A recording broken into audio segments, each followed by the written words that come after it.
फतेहाबाद के गांव टिब्बी में आज ग्रामीणों के द्वारा स्कूल में अध्यापकों की कमी के चलते स्कूल पर ताला जड़ दिया गया। इस दौरान विद्यार्थी और ग्रामीण मौके पर मौजूद रहते हुए उन्होंने सरकार के खिलाफ जमकर नारेबाजी की। मीडिया से बातचीत करते हुए ग्रामीणों ने बताया कि फतेहाबाद के गांव टिब्बी के सरकारी स्कूल में काफ़ी अधिक बच्चे हैं, लेकिन सरकार के द्वारा केवल यहां पर 2 ही अध्यापकों की नियुक्ति की गई है, जिसके चलते उन्होंने बताया कि कक्षा 9वीं और 10वीं के विद्यार्थियों को पढ़ने में काफ़ी दिक्कतें आ रही हैं, जिसके चलते उन्होंने नारेबाजी करते हुए मांग की है कि यहाँ पर कम से कम 10 अध्यापकों की नियुक्ति की जाए ताकि बच्चों की पढ़ाई सुचारू रूप से चल सके। इस बारे में जानकारी देते हुए स्कूल के प्रिंसिपल ने बताया कि आज ग्रामीणों के द्वारा ताला जड़ दिया गया, जिसके चलते उन्होंने उच्च अधिकारियों को इस मामले से अवगत करवाया और इसी के साथ ही उच्च अधिकारियों ने उन्हें आश्वासन दिया है कि जल्द से जल्द इस स्कूल के अंदर अध्यापकों की नियुक्ति करवा दी जाएगी, जिससे बच्चों की पढ़ाई पर कोई फर्क नहीं पड़ेगा।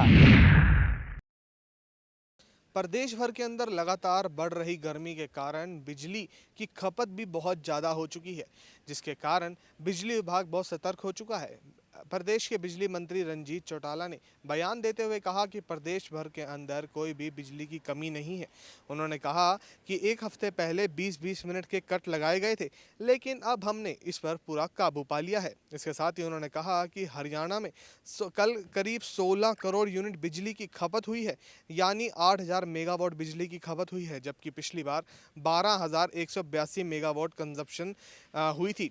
इसके साथ ही उन्होंने कहा कि ज़्यादा से ज़्यादा सोलर पावर को यूज़, उन्होंने लोगों को ये भी बोलते हुए कहा कि लोग ज़्यादा से ज़्यादा सोलर पावर को यूज़ करें। इसके साथ ही आपको बता दें कि दिल्ली के जंतर मंतर पर देश के जो पहलवान हैं वो अपनी मांगों को लेकर धरना दे रहे हैं। इस पर भी बयान देते हुए रंजीत चौटाला ने कहा कि हमारे खिलाड़ी जिन्होंने अंतर्राष्ट्रीय स्तर पर देश का मान बढ़ाया है, जिन्हें हमने इतना इनाम दिया, उनको धरने पर बैठना यह सही नहीं है। इसके साथ ही उन्होंने कहा कि इस मामले की सच्चाई लोगों के सामने बहुत ही जल्द आएगी।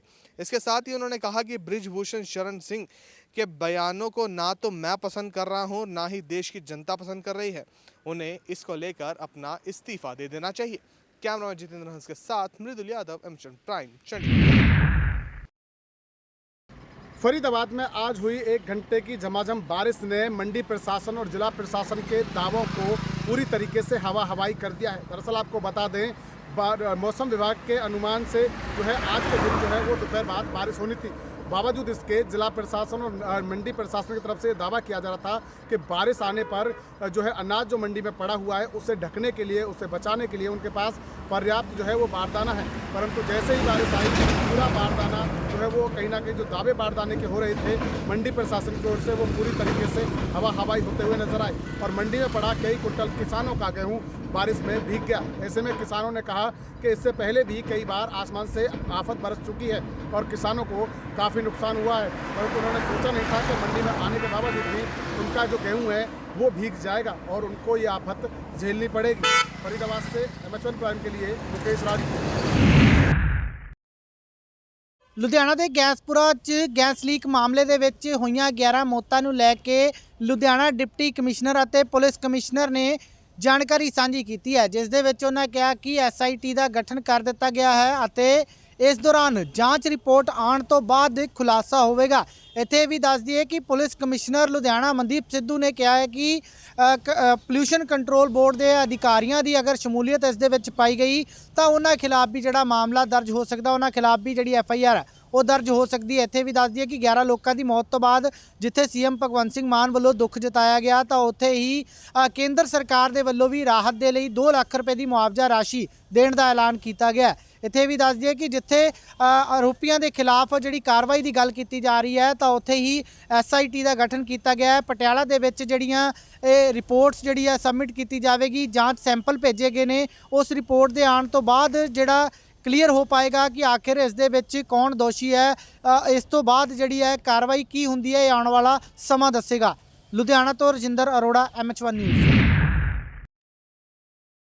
हिमाचल प्रदेश में पश्चिमी विक्षोभ के चलते अगले 48 घंटे के लिए येलो अलर्ट जारी किया गया। अगर मौसम विभाग की माने तो 5 दिनों तक हिमाचल प्रदेश में मौसम जो है वो ख़राब रहने वाला है। और जिस तरह से अगर बात करें अधिक ऊंचाई वाले क्षेत्रों में चंबा, किन्नौर, लाहौल स्पीति, यहाँ जो है वो बर्फबारी होने की भी आशंका जताई जा रही है। और अगर मैदानी क्षेत्रों की बात की जाए या फिर मध्य पर्वतीय क्षेत्रों की बात की जाए तो वहाँ पे ओलावृष्टि, तेज़ हवाएं और बारिश होने की संभावना है। और शिमला, किन्नौर और इसके साथ लगते क्षेत्रों में जो है वो कल भारी बारिश होने की भी संभावना मौसम विभाग ने जताई है। और अगर बात की जाए किसान बागवानों की, तो कहीं ना कहीं ये बारिश उनके लिए मायूसी भरी रहेगी, क्योंकि जिस तरह से फसलें तैयार है और कटने के लिए, तो उसको लेकर कहीं ना कहीं अब वो फसलें खराब हो सकती हैं। और अगर बागवानों की बात की जाए तो सेब के पौधों में जो है वो फूल लग चुके हैं, तो इस तरह के ओलावृष्टि और तेज़ हवाओं से और ज़्यादा बारिश के चलते वो भी खराब हो सकते हैं। तो कहीं ना कहीं किसान बागवानों की जहां एक और चिंता बढ़ी। और वहीं अगर बात की जाए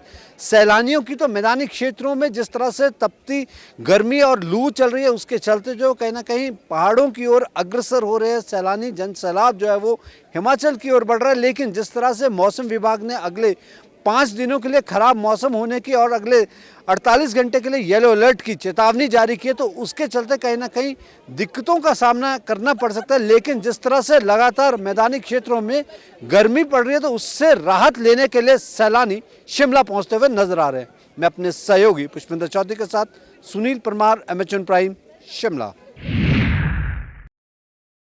मौसम विभाग की चेतावनी के लगातार ਜਿਹੜਾ ਬਾਰਿਸ਼ ਹਨੇਰੀ ਕਾਲੇ ਬੱਦਲ ਉਸੇ ਤਰ੍ਹਾਂ ਹੀ ਵੇਖਣ ਨੂੰ ਮਿਲਿਆ ਕਿ ਅੱਜ ਭਾਰੀ ਬਾਰਿਸ਼ ਹੋਈ ਤੇ ਉਸ ਦੇ ਨਾਲ ਨਾਲ ਤਰਨਤਾਰਨ ਮੰਡੀ ਦੇ ਵਿੱਚ ਪਿਆ ਅਨਾਜ ਪੂਰੀ ਤਰ੍ਹਾਂ ਭਿੱਜ ਚੁੱਕਾ ਹੈ। ਇਹ ਤੇ ਦੱਸਣਾ ਚਾਹਾਂਗੇ ਕਿ ਜੋ ਟੈਂਡਰ ਕਾਰ ਦੀ ਗਲਤੀ ਕਾਰਨ ਜਿਹੜਾ ਵਾ ਅਨਾਜ ਜਿੰਨਾ ਬੋਰੀਆਂ ਭਰੀਆਂ ਨੇ ਉਹ ਸਾਰੀ ਦੀ ਸਾਰੀਆਂ ਹੀ ਇੱਥੇ ਭਿੱਜ ਚੁੱਕੀਆਂ। ਔਰ ਇਹ ਵੀ ਦੱਸਣਾ ਚਾਹਾਂਗੇ ਕਿ ਪੰਜਾਬ ਸਰਕਾਰ ਦੇ ਬੜੇ ਪੁਖਤਾ ਪ੍ਰਬੰਧ ਨੇ।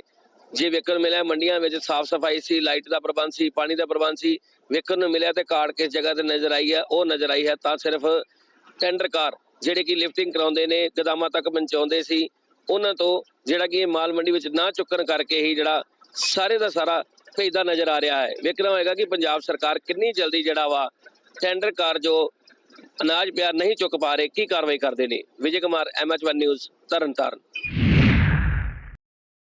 पाकिस्तान अपनी नापाक साजिशों के चलते भारतीय सीमा में ड्रोन के जरिए कभी हथियार और कभी नशीला पदार्थ भेजता रहता है। BSF के जवान मुस्तैदी करते हुए पाकिस्तान की नापाक साजिश को नाकाम करते हैं। ऐसे ही पाकिस्तान की नापाक साजिश को फिरोजपुर सेक्टर में BSF के जवानों ने नाकाम किया है। BSF के जवानों ने पाकिस्तान से आई हुई हेरोइन की एक बड़ी खेप को बरामद किया है। कल रात 11:55 पर पाकिस्तान से आते हुए ड्रोन की BSF के जवानों ने आवाज़ सुनी और एक पैकेट भी खेत में गिराए जाने की आवाज़ सुनी। तो BSF के जवानों ने जब वहाँ खेत में जाकर सर्च ऑपरेशन चलाया, तो वहाँ पे उसको एक पैकेट बरामद हुआ जिसके ऊपर पीले रंग की टेप चढ़ी हुई थी। जब BSF के जवानों ने उस पैकेट को खोला, उसमें से 3 पैकेट हेरोइन और 2 स्पार्किंग बॉल और एक LED बल्ब विद बैटरी बरामद हुए।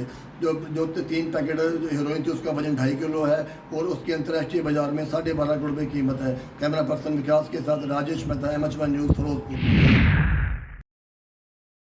जालंधर उपचुनाव में लगातार चुनाव प्रचार प्रसार जारी है। सभी दल अपने अपने प्रचार प्रसार में पूरी ताकत घोंप दी गई है। तो वहीं आम आदमी पार्टी की तरफ से तमाम नेता यहां पहुंचे हुए हैं, तमाम कैबिनेट मंत्री यहां पर प्रचार प्रसार में लगे हुए हैं। इसके साथ ही लुधियाना में जो दर्दनाक हादसा हुआ था गैस रिसाव की वजह से, जो कई लोगों की जान की गई थी, उसको लेकर के यहाँ के ऐतिहासिक गुरुद्वारा साहिब में एक अरदास पाठ भी किया गया, जिसमें आम आदमी पार्टी के जो कैंडिडेट है सुशील कुमार रिंकू वो शामिल हुए।